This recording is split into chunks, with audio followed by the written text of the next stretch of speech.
بسم اللہ الرحمن الرحیم۔ السلام علیکم ورحمۃ اللہ وبرکاتہ۔ معزز طلباء اکرام، اللہ کریم آپ کو اپنے حفظ و امان میں رکھے، آپ جہاں ہیں خوش رہیں، آباد رہیں۔ اللہ کریم ہم سب کو علم نافع عطا فرمائے۔ عزیز طلباء اکرام، آج ہم سبق نمبر 34 پڑھیں گے اور اس میں باب افتعال، باب افعلال اور باب تفاعل کے معنی بیان کیے جائیں گے۔ سبق شروع کرنے سے پہلے گزارش ہے، چینل پر نئے ہیں تو سبسکرائب کر لیں اور پلیز لائک کا بٹن بھی دبا دیا کریں۔ جتنے سامعین ہوں ہر ایک اپنی حاضری لگاتے ہوئے لائک کا بٹن لازمی دبا دیا کریں۔ اللہ آپ کو جزائے خیر عطا فرمائے۔ تو چلتے ہیں سبق کی طرف۔ سوال نوٹ فرما لیں۔ باب افتعال کا استعمال کتنے معنوں میں مشہور ہے اور کثیر الاستعمال معانی کے علاوہ مزید کن کن معانی میں استعمال ہوتا ہے؟ ہر ایک کی تفصیل مع امثلہ بیان کیجیے۔ تو مصنف فرماتے ہیں، افتعال اشتہر فی ستۃ معان احدها الاتخاذ۔ باب افتعال 6 معنوں میں مشہور ہے، یعنی اس کے جو معنی مشہور ہیں، کثیر الاستعمال ہیں، جن معانی میں یہ کثرت سے استعمال ہوتا ہے وہ 6 ہیں۔ احدها، ان میں سے پہلا ایک الاتخاذ، اتخاذ ہے۔ اتخاذ کا معنی کیا ہے؟ کسی چیز کو ماخذ بنانا یا ماخذ میں لے لینا۔ جیسے کا اختتم، کاف حرف تشبیہ ہے، اختتم زید، زید نے انگوٹھی بنائی۔ اختدم، اس نے خادم بنایا، خادم رکھا۔ اتخذ لہ خاتما و خادما، یہ مصنف نے انہی مثالوں کا معنی بیان کیا ہے، یعنی اس نے زید کے لیے انگوٹھی بنائی اور زید نے خادم رکھا۔ وثانیہا، اور باب افتعال کا دوسرا معنی ہے الاجتہاد والطلب۔ مطلب کیا ہے؟ کسی چیز کو حاصل کرنے کی کوشش کرنا اور طلب کرنا۔ الاجتہاد، حاصل کرنے کی کوشش کرنا، والطلب، اور طلب کرنا۔ مثلا کا اکتسب و اکتتب، کہ اس نے لکھنے کا فن حاصل کرنے کی کوشش کی، اس نے مال کمانے کی کوشش کی۔ ای اجتہاد و طلب الکسب والکتابۃ، یعنی اس نے باکوشش، اس نے محنت کے ساتھ لکھنے کا فن حاصل کرنے اور مال کمانے کی کوشش کی۔ تو یہ ہے اجتہاد اور طلب، یعنی ماخذ کو حاصل کرنے کی کوشش کرنا۔ وثالثھا التشارک، باب افتعال کا تیسرا معنی ہے جس میں اس کا استعمال مشہور ہے، وہ ہے التشارک۔ تشارک کا مطلب کیا ہے؟ کسی کام میں 2 لوگوں کا شریک ہونا کہ دونوں فاعل ہوں، یعنی عطف کی صورت میں دونوں فاعل ہوں۔ جیسے اختصم زید و عمر، ہر مثال کے ساتھ کاف ہوتا ہے، تو یہ کاف یہ نہ سمجھ لیجیے گا کہ کہیں یہ اس جملے کا ہی حصہ ہے، بلکہ یہ تشبیہ کے لیے ہے، جس کا ہم معنی کرتے ہیں جیسے کا اختصم، جیسے اختصم زید و عمر، زید اور عمر نے باہم اختلاف کیا۔ تو اب یہ زید و عمر، ان دونوں میں حرف عطف واو ہے، تو یہ عطف کے ذریعہ دونوں ہی فاعل ہیں۔ اختصمہ کا آگے مصنف نے معنی لکھا ہے اختلافا، یعنی دونوں نے اختلاف کیا۔ ورابعھا، باب افتعال کا چوتھا معنی الاظہار، ظاہر کرنا، اظہار کرنا۔ کا اعتذر واعتظم، اعتذر معنی کیا ہے؟ ای اظہر العذر، کہ اس نے عذر ظاہر کیا۔ اور دوسری مثال ہے اعتظم ای اظہر العظمت، یعنی اس نے بڑائی ظاہر کی، اپنے آپ کو بڑا ظاہر کیا۔ وخامسھا، اور باب افتعال کا پانچواں معنی ہے المبالغۃ فی معنی الفعل، فعل کے معنی میں مبالغہ کرنا، کثرت کے لیے مبالغہ کرنا۔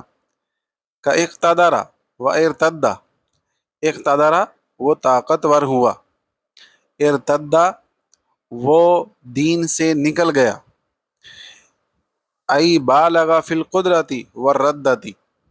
بالغ اقتدر کا معنی ای بالغ فی القدرتی یعنی وہ قدرت میں آگے بڑھ گیا، قدرت میں، پاور میں، طاقت میں زیادہ ہو گیا. ارتدا اس نے مرتد ہونے کا اظہار کیا. تو یہ پانچواں معنی ہے المبالغۃ فی معنی الفعلی، فعل کے معنی میں مبالغہ کرنا، کثرت کرنا. وسادسہا اور چھٹا معنی ہے مطاوعات الثلاثی کثیرا، کہ ثلاثی مجرد کی کثرت سے مطاوعت کرنا، یعنی باب افتعال ثلاثی مجرد افعال کے معنی کو، اثر کو کثرت سے قبول کرتا ہے، زیادہ قبول کرتا ہے. جیسے عدلتہ فاعتدل، میں نے اسے سیدھا کیا تو وہ سیدھا ہو گیا. عدلہ یعدل یہ باب ضرب یضرب سے ہے، اور اعتدل یہ باب افتعال سے ہے. تو باب افتعال ما قبل کا، اپنے سے پہلے والے فعل کا اثر قبول کر رہا ہے. اثر کیا ہے؟ میں نے اسے سیدھا کیا، تو یہ سیدھا ہونے والے اثر کو قبول کر رہا ہے. اعتدل تو وہ سیدھا ہو گیا. وجمعتہ فاجتمع، اسی طرح دوسری مثال ہے میں نے اسے جمع کیا تو وہ جمع ہو گیا. عزیز طلباء اکرام، یہاں تک باب افتعال کے 6 مشہور معنی بیان کیے ہیں. اب اس کے بعد جو قلیل الاستعمال معنی ہیں وہ بیان کر رہے ہیں. وربما اتا متابعا للمضاعف و محموز الثلاثی، اور کبھی یہ باب تفعیل اور باب افعال کی مطابقت کرتا ہے، یعنی کہ اکثر یہ باب افتعال ثلاثی مجرد افعال کی مطابقت کرتا ہے، ان کے اثر کو قبول کرتا ہے، لیکن کبھی کبھار یہ ثلاثی مزید فی افعال میں سے باب تفعیل اور باب افعال کی بھی مطابعت کرتا ہے. مطابعت کا معنی پہلے پچھلے اسباق میں بیان ہو چکا ہے کہ مطابعت کہتے ہیں قبول تاثیر الغیری، دوسرے کے اثر کو قبول کرنا. تو یہ ثلاثی مزید فی ابواب میں سے باب تفعیل اور افعال کے اثر کو قبول تو کرتا ہے، لیکن یہ بہت کم ہے. جیسے قربتہ فاقترب، میں نے اسے قریب کیا تو وہ قریب ہو گیا. وانصفتہ فانتصف، میں نے اسے آدھا کیا تو وہ آدھا ہو گیا. تو ایک تو معنی یہ ہے کہ جو قلیل الاستعمال ہے کہ یہ غیر ثلاثی کی مطابعت کرتا ہے لیکن بہت کم کرتا ہے. دوسرا جو معنی اس کا کم ہے، کم استعمال ہوتا ہے، وہ کیا ہے؟ وقد یجیء بمعنی اصلہ، اور کبھی باب افتعال اپنی اصل کے معنی میں آتا ہے. اصل معنی یعنی کہ ثلاثی مجرد کے ہی معنی میں آتا ہے. لعدم ورودہ، اصل کے معنی میں کیوں آتا ہے؟ کیونکہ اس کی اصل ہوتی ہی نہیں، اس کا ثلاثی مجرد ہوتا ہی نہیں. جیسے ارتجل الخطبۃ، اس نے بے ساختہ تقریر کی، یعنی کہ اس نے بغیر تمہید کے، بغیر خطبہ کہے، جیسے عام جو ہے تقاریر میں ہوتا ہے، بے ساختہ اس نے تقریر کی. واشتمل الثوب، اور اس نے کپڑا لپیٹا. تو اب یہ جو دو افعال ہیں ارتجلا اور اشتملا، ان کا مجرد نہیں آتا، بلکہ یہ فقط باب افتعال سے ہی استعمال کیے جاتے ہیں. تو یہاں تک باب افتعال کے 6 مشہور معنی اور 2 غیر مشہور معنی بیان کیے گئے. تو اس طرح یہ کل 8 معانی ہو گئے. اس کے بعد چھٹے نمبر پر باب افعلال کے معنی بیان کیے جا رہے ہیں. تو مصنف فرماتے ہیں یاتی غالباً لمعنی واحد، کہ باب افعلال عموماً ایک ہی معنی کے لیے آتا ہے، اور وہ معنی کیا ہے؟ وَهُوَ قُوَّةُ اللَّوْنِ أَوِ الْعَيْبِ، اور وہ معنی یہ ہے کہ رنگ اور عیب میں قوت اور شدت پیدا کرنا. رنگ اور عیب میں، یعنی اگر اس فعل میں رنگ کا معنی ہے تو اس میں شدت کا معنی ہوگا، اگر اس میں عیب کا معنی ہے تو اس میں شدت ہوگی. اور دوسری بات جو اس باب کے ساتھ خاص ہے وہ یہ ہے کہ یہ باب لازم ہی استعمال ہوتا ہے، ولا یکون الا لازما، اور باب فعل لال لازم ہی استعمال ہوتا ہے، کا احمرہ و ابیض، احمرہ وہ بہت سرخ ہوا، و ابیض وہ بہت سفید ہوا، اعمشہ اس کی آنکھوں کی بینائی بہت کمزور ہو گئی۔ مطلب کیا ہے، آگے مصنف نے بھی اس کی وضاحت کی ہے۔ اس طرح ایک اور مثال جو ہے وہ رہ گئی، اعورہ وہ بہت زیادہ کانا ہوا، قاویت حمرتہ مطلب کیا ہے کہ اس کی جو سرخ رنگت ہے وہ زیادہ قوی ہو گئی، مضبوط ہو گئی، شدید ہو گئی۔ وہ بیاضہ ابیض کا معنی لکھا ہوا ہے کہ اور اس کی سفید رنگ والی جو خوبی ہے وہ زیادہ ہو گئی۔ وعاورہ اور اس کا کانا پن زیادہ ہو گیا، وعمشہ اور اس کا اندھا پن یا بینائی کا کمزور ہونا زیادہ ہو گیا۔ تو یہ باب افعل لال کے معنی لکھے ہوئے ہیں، تو ایک ہی معنی ہے اس کا، اور وہ کیا ہے، رنگ یا عیب میں زیادہ شدت کا پایا جانا، اور پھر یہ باب لازم ہی استعمال ہوتا ہے، اور اگر یہ متعدی بھی افعال سے اس کو بنایا جائے تو ان کو بھی یہ لازم ہی بنا دیتا ہے۔ 7ویں نمبر پہ ہے باب تفاعل۔ مصنف فرماتے ہیں باب تفاعل یہ 5 معنی میں مشہور ہے، تأتی لخمسۃ معانی 5 معنی کے لیے آتا ہے۔ وہ 5 معنی کون کون سے ہیں؟ ان میں سے پہلا اولھا مطاوعات فعل مضاعف العین، سب سے پہلا معنی ہے مطاوعات، اور مطاوعات کس کی کرتا ہے؟ یہ فعل مضاعف العین یعنی باب تفاعیل کی مطاوعات کرتا ہے۔ جیسے آپ مثالوں سے اس کو سمجھیے، نبہتہ فتنبہ میں نے اسے خبردار کیا تو وہ خبردار ہو گیا، یا میں نے اسے بیدار کیا تو وہ بیدار ہو گیا۔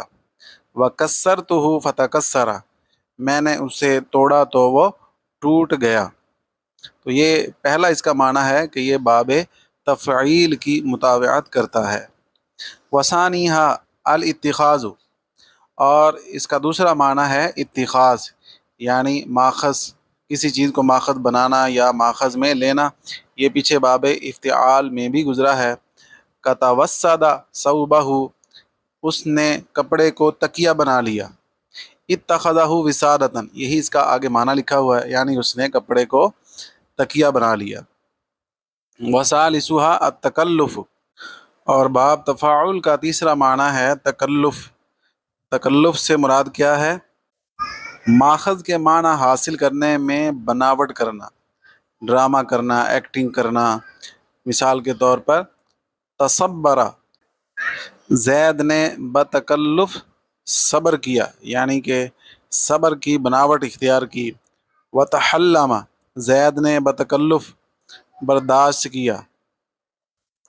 یہی معنی آگے مصنف نے بھی بیان کیے ہیں، تکلف الصبر والحلم کہ اس نے صبر اور برداشت کرنے کا تکلف کیا، یعنی کہ اس کی بناوٹی صبر کیا، بناوٹی برداشت کی۔ ورابعھا التجنب اور باب تفاعل کا چوتھا معنی ہے تجنب، مطلب کیا ہے؟ ماخذ سے پرہیز کرنا، یعنی کہ مدلول ماخذ سے پرہیز کرنا، جیسے تحرج اور تہجد۔ تحرج وہ حرج سے بچا، یعنی گناہ سے بچا، اور تہجد اس نے نیند سے پرہیز کیا۔ تجنب الحرج والحجود تجنب الحرج وہ گناہ سے بچا، والحجود اور حجود سے بچا۔ حجود کا معنی آگے مصنف نے لکھا ہے ای النوم، یعنی کہ وہ نیند سے بچا، اس نے نیند سے پرہیز کیا۔ تو یہ 4 معنی ہو گئے۔ اس کے ساتھ آگے 5واں معنی ہے، 5 معنوں میں ہی یہ مشہور ہے، اور ایک معنی اس کا جو ہے وہ غیر مشہور ہے، وہ بھی مصنف نے بیان کیا ہے، وہ ہے التدریج۔ 5واں معنی التدریج۔ تدریج کا مطلب ہے کسی کام کو رک رک کے کرنا، آہستہ آہستہ ٹھہر ٹھہر کے کرنا۔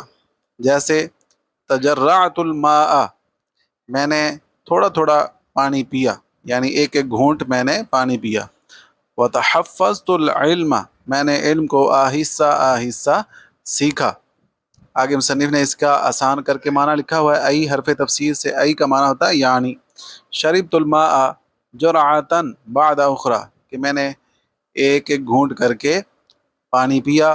وحفظت العلم مسألۃ بعد اخرى، اور میں نے ایک کے بعد دوسرا مسئلہ کر کے علم سیکھا، یعنی کہ ایک ایک مسئلہ کر کے علم سیکھا۔ یہاں تک 5 مشہور معنی بیان ہو گئے۔ وربما سے غیر مشہور معنی بیان کر رہے ہیں، وہ کیا ہے؟ وربما اغنت هذه الصيغة عن الثلاثی لعدم وروده، اور کبھی یہ باب تفاعل ثلاثی سے بے نیاز کر دیتا ہے، لعدم وروده، کیونکہ اس کا ثلاثی ہوتا ہی نہیں، اس کی اصل ہوتی نہیں۔ جیسے تکلم و تصدی، مطلب کیا ہے؟ تکلم اس نے بات کی، تصدی وہ مائل ہوا یا وہ طاق میں رہا۔ تو اب تکلم کا ثلاثی مجرد اس معنی میں استعمال نہیں ہوتا، بلکہ اس کا جو مجرد ہے وہ کلمن ہے، اور اس کا معنی یہ نہیں ہے بات کرنا، بلکہ اس کا معنی ہے زخمی کرنا۔ اور اسی طرح تصدی اس کا جو مجرد ہے ثلاثی مجرد، وہ اس معنی میں نہیں آتا۔ یہ جتنے بھی ابواب میں یہ بات ذکر ہوئی ہے کہ یہ باب اپنی اصل سے بے نیاز کر دیتا ہے، تو اس میں یہ بات ذہن نشین رکھیں کہ یا تو اس کی اصل ہوتی ہی نہیں ہے، جیسے ارتجلا پیچھے باب افتعال میں آیا، یا پھر ہوتی تو ہے لیکن اس معنی میں نہیں ہوتی، یعنی مجرد میں اس کا معنی کچھ اور ہوتا ہے، اور ثلاثی مزید فی میں اس کا معنی بالکل اس کے اپوزٹ ہو جاتا ہے، بدل جاتا ہے۔ معزز طلباء کرام، آج کے سبق میں ہم نے 3 ابواب باب افتعال، افعلال اور تفاعل کے معانی سمجھے اور پڑھے۔ امید ہے آپ سمجھ گئے ہوں گے۔ اللہ کریم آپ کو سلامت رکھے۔ ملیں گے انشاءاللہ اگلے سبق میں۔ السلام علیکم ورحمۃ اللہ وبرکاتہ۔